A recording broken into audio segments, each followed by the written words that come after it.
Quick question. Are Nigeria favorites to win the AFCON in December? Let me know your answers down below in the comments. Chanana, let me ask you this. Former player of the Super Eagles, Victor Ipeba, says that Nigeria are not favorites to win the AFCON. Do you agree with the statement or not? For me, I agree with the statement. Based on after they have been finalists, based on what have happened during the qualifiers till now, you cannot tell Nigeria as favorites to win the tournament, even though there's high possibility they can win the tournament, but they are not favorites. You can't say they are favorites. Who do you tip as favorites to win it? Based on performances and other things, I think for me the favorites are maybe 3: Morocco, Senegal, and the defending champion, Ivory Coast. Because they are defending champions, they can do well in the tournament, and still most of their players are intact. So I see them as one of the favorites to win the tournament. Alright, so guys, you have heard from Chanana concerning that. Let's hear from you down below in the comments. I'm going to agree with him because if you take a look at the last winners of the AFCON, Ivory Coast, at the beginning they were not even favorites, but they went on to win the AFCON, and guess what? They even changed coach in between the tournament. The assistant coach took over and they went as far as winning it. So for me, even though Nigeria are not favorites, I still tip them to win the AFCON. So guys, let's favorite is just a tag. It doesn't show anything special. So even sometimes when you are going to a tournament, hey, I'm not favorite. It's cool. It's good. Being the underdog alone is a good tactic to go into a tournament with. So guys, we are going to talk about a lot of updates. We are going to talk about Victor Osimhen, Ademola Lookman, and many more. But before we jump into today's update, don't forget to like, subscribe, and on to turn on notification. My name is Adam. You can call me Ebuka, and I'm doing this video with Chanana in the building. So guys, quickly, let's jump into it. Let's begin with the Champions League. A lot of games happened. A lot of Nigerian players featured in the UCL, and I want us to talk about the big one. That is Monaco versus Galatasaray. Victor Osimhen featured in that game. I think a lot of people were waiting for this game, wanted to see if Victor Osimhen can, increase the lead, because currently in the UCL, he's the guy when it comes to goals. But yesterday, unfortunately, they lost that game to Monaco by 1-0, and he was rated 6.5. What would you say about Victor Osimhen's performance? But let me say this: the top scorer in the Champions League is Mbappe with 9 goals. He has overthrown Victor Osimhen. The last time against Olympiacos, he scored 4. So he's 9. He has 9 now. His performance was okay based on his away game for them. Monaco in the Champions League, one of the top opponents to meet, and going away from home. And Gara is just trying to make an impact in Europe. So Gara is not a formidable force when it comes to the Champions League. So with what they are doing this season, they have 9 points from 6 games because they lost. In the early stages of the game, Osimhen got a nice chance. He hit the ball over the bar and other things. But as the games were on, chance came in few and few. And yesterday, Monaco did very, very well. They showed that they were the home team. They needed the win because for some time now, their matches have not been going on well. So they needed the win to be in pole position to qualify, and they got the win. So Ghana lost the game by 1 goal to 0.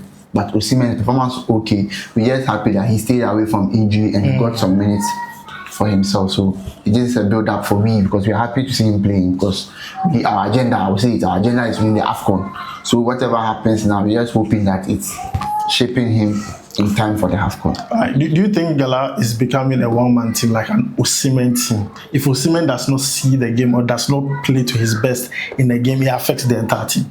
So sometimes he's not Gala alone. Every team who has a big player, when you see, whether you like it or not, when you have a big player, you always build a team around a big player. Even if you don't build it around its craft, if he's an attacker, you always suit your attack to suit him.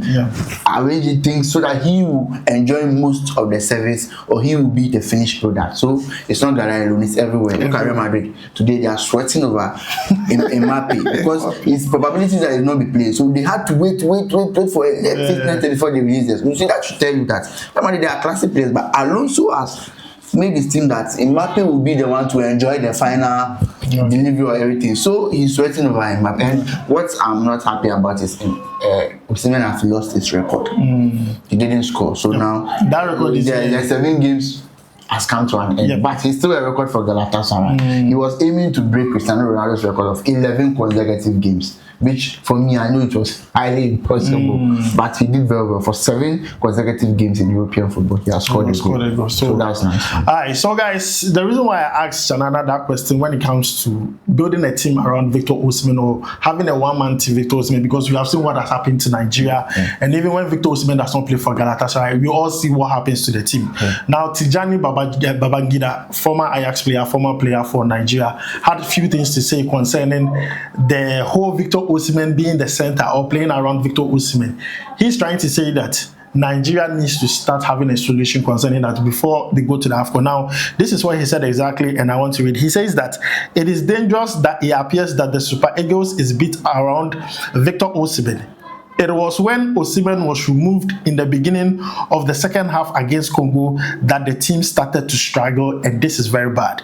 Then he added, the Super Eagles of my time was not built around one player. Many people have observed that Super Eagles is built around Osimhen. This is a problem that every Chelle must fix. And if the team wants to win the AFCON, Chelle must impact this mentality to all the players, attackers especially, that the team is not built around Osimhen. Any player given the nod to feature in any game must perform very well and play as a team. We need a fully fit Osimhen, but we also need a fully mentally prepared players who know that with or without Osimhen, Super Eagles can win. Morale should be high in the team, whether Osimhen is in or out. Osimhen was absent in most of the games that the team failed to win during the World Cup qualifiers. This is coming from Tijani Babangida. I think he's 100% correct. Spot on. I mean, we have talked about this several times that every Chelle going into the AFCON, if he wants to win, he needs to find a way of getting Nigeria to win games without Victor Osimhen, especially those who play with Victor Osimhen. Like, normally we know he plays a 4-4-2 formation, so whoever plays with Victor Osimhen should start doing things different from Victor Osimhen. Score goals, provide assists. Don't do like, oh, okay, there's Victor Osimhen, I should be cool, I should be calm. No. Do things, because the AFCON, if they know Victor Osimhen is the key player, it's easy for every team. Okay, let's attack Victor Osimhen, and then that is what Nigeria. Victor Osimhen is not that technically gifted, you understand? So if sometimes it's easy to mark him out, because it's not the type who go and bring. It's not the Lionel Messi or Cristiano Ronaldo who can also play the ball with footworks and other stuff. You understand? He tries on what you can deliver to him, so it's easy. But I think that problem now is the team is not well balanced enough, especially in midfield. So sometimes you need individual brilliance to bail you out. That is why we see yes, because if you have a well functioning, look at us now. The team is balanced. Someone goes, someone comes in. It doesn't even change. Yeah, even though you have big players, sometimes the Arsenal suffers when the absentees become too much. Yeah. But when it's just one player, you will not see the difference. Look at, they have all their strikers out, and Mikel Merino was playing and scoring. That is like the team functioning because of how he has built the team. I believe that Nigeria is not well balanced enough. That is why they need Osimhen to be on top form, because he propels over those cracks that maybe will come over the team. You see him covering those cracks with his performance and goals. So sometimes you're not feeling that much, but when it's not there, who can give that extraordinary performance? Nobody else. That is why I think that it's time that they build a formidable team. And sometimes it's not the coach's fault, because let's be frank, Nigeria now, this current generation, they don't have that midfielders. The coach cannot go and bring midfielders from a different country to come and play. That's the weakest part of the team, because they don't have that midfielders now. Because now they are blessed with forwards, but midfielders and there are no suppliers. And defense is a bit of a problem for Nigeria now. So this one, you can't blame the coach. That is why I think no matter how they build the team, you still need your individual players to sometimes come to the party all the time. Otherwise, you always find one thing. That's why when Osimhen is not firing, then they are wanting. Because the team is not well balanced enough. So I'm hoping that as time goes on, then they should start producing talent, start training the young ones and other things, so that they will bring out, because Nigeria used to have Okocha and things, Finidi George and other things. We have good midfielders during their time. But this current generation, they're actually, when they're all going to score goals, who will pass with the ball to score goals? You know, they have quality forwards. I think Nigeria, as much as their midfield is that bad, the reason why I feel like the coach should do something about it is if Osimhen is not in the game, you don't have to really play that tactics that used to play that suits Osimhen. Try and play a tactics that suits the players you have in that game. You can notice the game against Congo. When he was out, he was still playing the same tactics. But then Tolu and Akwa Adams were not doing the same thing. Victor He never ever imagine that would again. That's where coaching would have come in. You could have just changed the whole game entirely, plan everything. Tactics should just change. You understand my point? Leaving the game. Yes. So I feel like he was shocked. As much as we are talking about Osimhen, covering the cracks, individual brilliance, the coach also has to devise a plan. If Osimhen is not around, or if Osimhen is heavily being, tagged or marked, what is the plan? Let's change tactics. Simple as that. Allow him to be in the game, but everything in the game will change. Use him as a decoy, something. It will no longer be the focal point. Then you use other players to penetrate, because you all know Osimhen can draw about 2-3 players with him, because he's good in the air. Anywhere you can score. So when he's in that box, the attention a lot is on him. So the other players can use that as an advantage. Alright. So guys, you have heard us concerning Victor Osimhen and also what Tijani Babangida had to say about him. Let us know your thoughts about it. Now let's move away from that and talk about Ademola Lookman very quickly. He played for Atalanta. They beat Chelsea by 2-1. I was hoping he would at least get a goal or an assist. But in that game, as much as you want to follow the ratings and everything, you might think he wasn't that bad. No, he was okay. He was okay. Like, people make it look like he was really bad. He wasn't that bad. He was okay in the game. And investors are not happy because Chelsea, lost that game. I'll find time for them.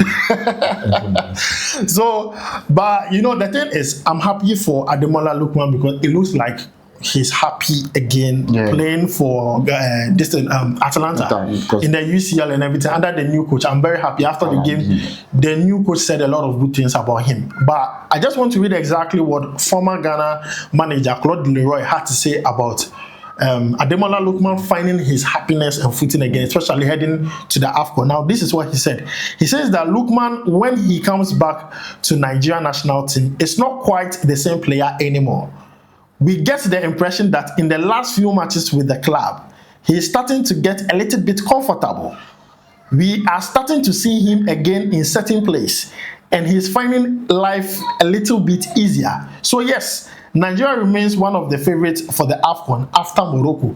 This is coming from Claude Leroy. He believes that as much as what we were talking about Victor Osimhen, if you have Ademola Lookman, it will be and other players coming to the party. It's going to help. But then they need to get form, especially from their club side. They should be a rhythm, the way they should play. And I'm happy that with Chelsea, the performance wasn't bad.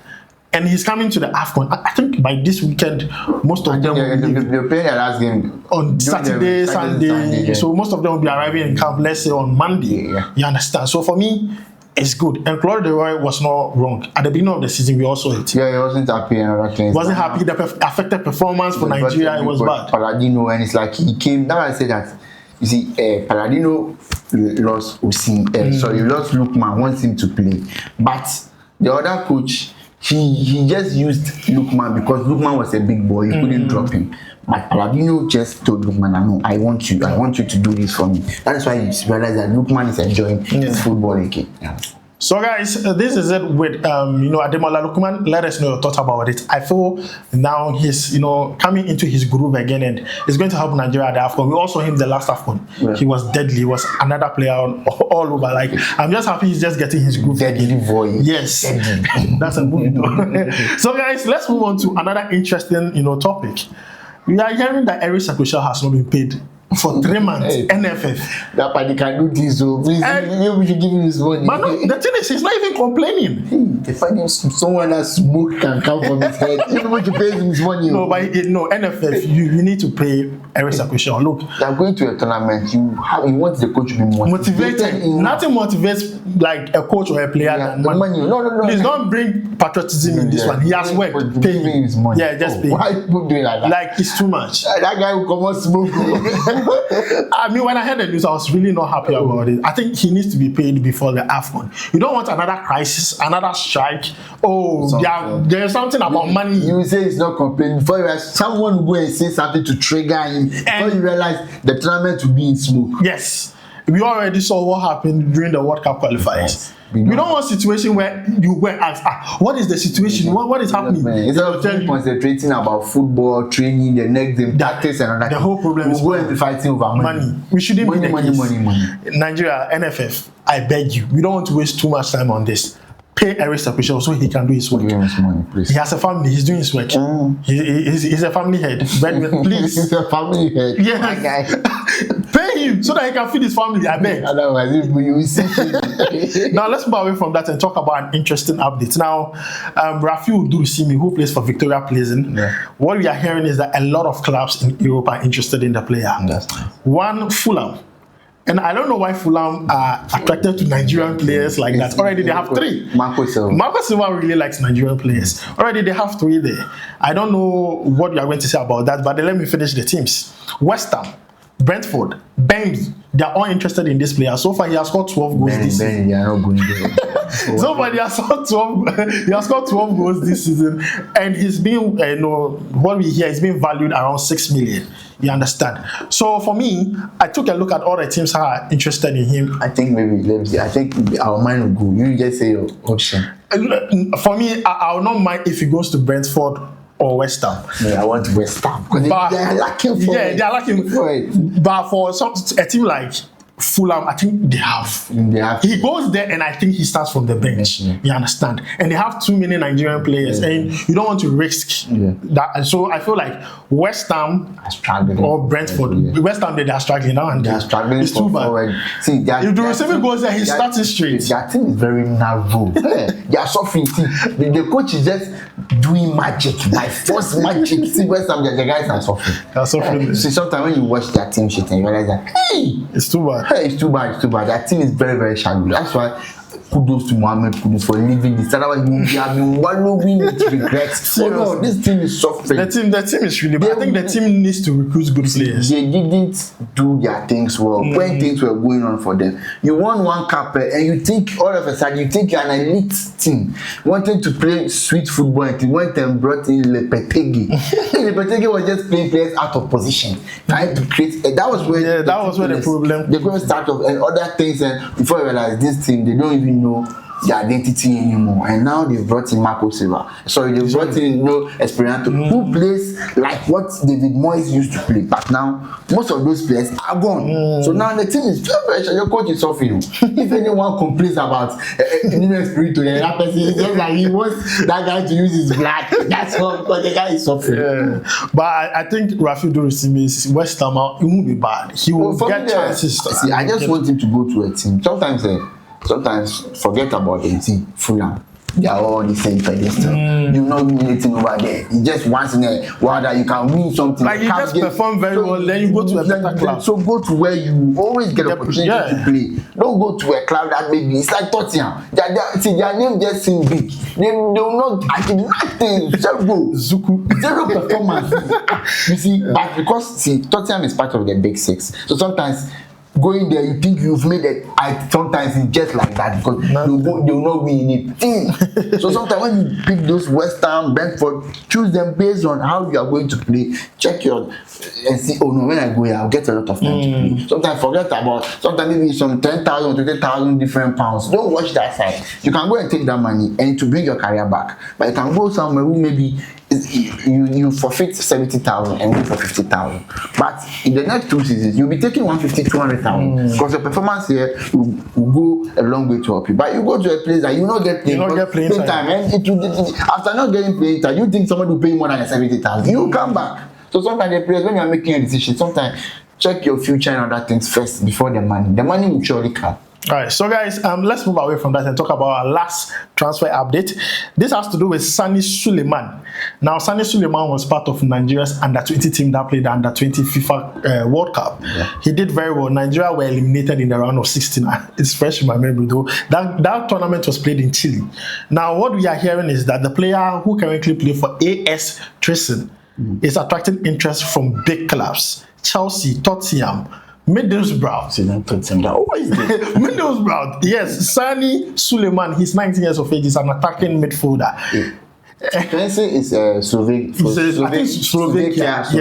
Yes, and the thing is, he went there, I think, last last year or early this year. One of the, I stand to be corrected, and he has been performing very well, and he's attracting interest from all this club. He was playing in the Nigerian league for Aqua United, and even in the NPFL, he won the Rookie of the Year when it was organized by the League Bloggers Award. He won that, and then went to AS Trenton, performed very well. Now he's attracting interest from Chelsea, Tottenham, Middlesbrough. In fact, Middlesbrough contacted his club just last Thursday concerning the player. Based on these teams, it should go to Middlesbrough. The first thing I said was that Tottenham and Chelsea. Chelsea just send him straight to Strasbourg. We'll send him to Strasbourg. So he should go for Middlesbrough. I think that would be a good playing time on that thing, so you get the exposure and acclimatize himself well with the European terrain, the mainstream Europe terrain, before you make a leap. But going to Tottenham and Chelsea, it will hamper his progress and other things. Sometimes the development should be important. Because you're a young player under 20 there, get your time, the money will come. Because right now, even you go to how much will they pay you? Fine, it's good money, but it will not be that much. So when you come to a smaller team, you pick, play. Now when you are going, you can demand what you want and you get it. So sometimes prioritize your performance, your development, other things over the money for now, because you are young. If you are older, fine, then the money comes, because football, we know your career is very short. But now that you are under 20, maybe between 19, 20 years, 21 years, before you are 25, think about your development. When you get to that age, you command big money. The money will even be following you. So sometimes the players, we beg them, you should make a good choice. You shouldn't work that Chelsea is a big club or Tottenham. No, you should think about the development first. Alright, so guys, you have heard from Chanana concerning that. Sani, all I will tell you is that build your portfolio. Understand? Play for clubs, get experience. Don't go to a big club, because they'll send you back to those clubs. They'll send you on loan back to those clubs. So go to those clubs, build your portfolio, build your CV, get an incredible CV. Trust me, teams will be looking at you in different ways if you perform very well a season or two. So guys, this is where we are going to end it. Don't forget to like, subscribe, and also turn on notification. My name is Adam. You can call me Ebuka. I did this video with Chanana Chinedu in the building. So guys, we'll make sure to see you in the next one. Charlie, we go bye.